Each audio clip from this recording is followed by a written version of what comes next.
Bonjour à tous et toutes et bienvenue au Good Morning Trading du 4 septembre 2018, un trader par le trader.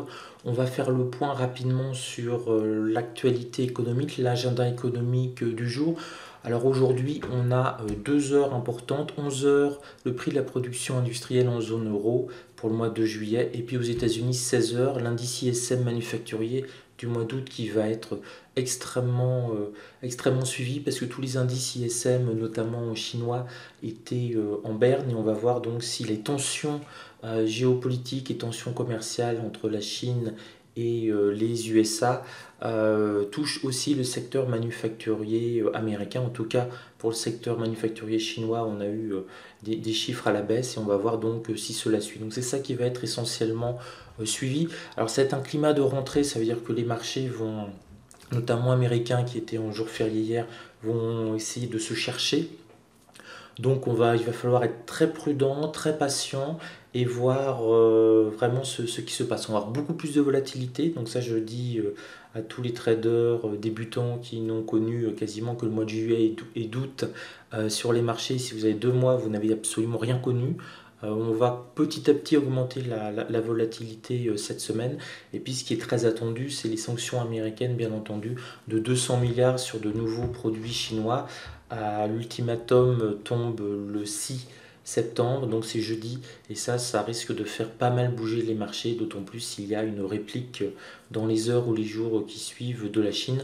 Pour le moment, la Chine a donné coup pour coup, donc si Donald Trump retaxe de 200 milliards pour 200 milliards de dollars les produits chinois, il y a fort à parier que la Chine, même si elle ne veut pas rentrer dans cette logique d'escalade, risque de répliquer à hauteur identique. Donc ça va créer une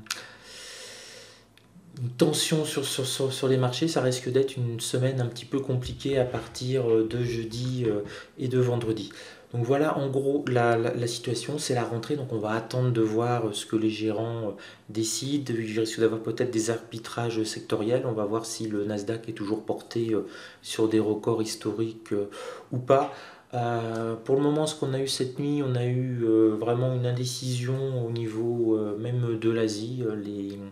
Le Japon est sorti flat, donc pas grand chose à se mettre comme information en fait sous la main pour le moment. On va bien voir ce que cela donne. Petite analyse technique, on voit tout de suite que les indices américains, notamment le Nasdaq, est toujours sur proximité de ses plus hauts, avec un plus haut du mois précédent sur Futur qui est quasiment sur les 7700. On est à 13 points, donc c'est ridicule.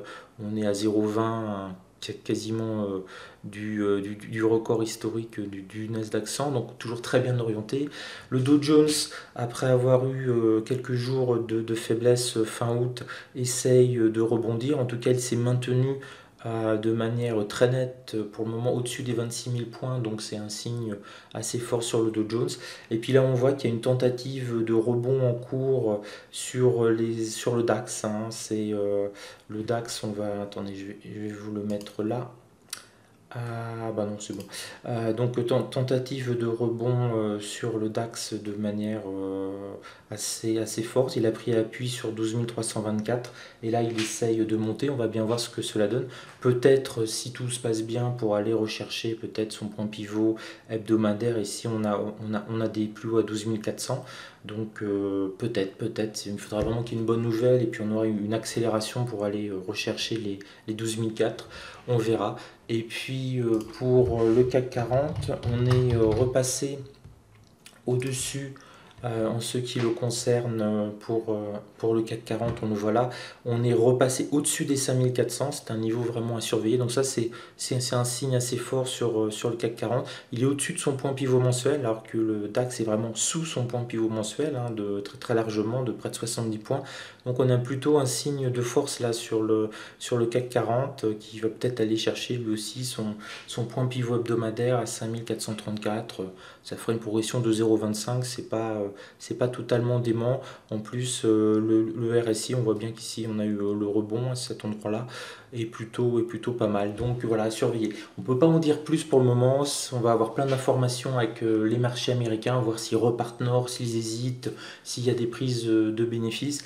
Donc on saura beaucoup plus et ce sera un good morning trading beaucoup plus riche à partir de demain matin.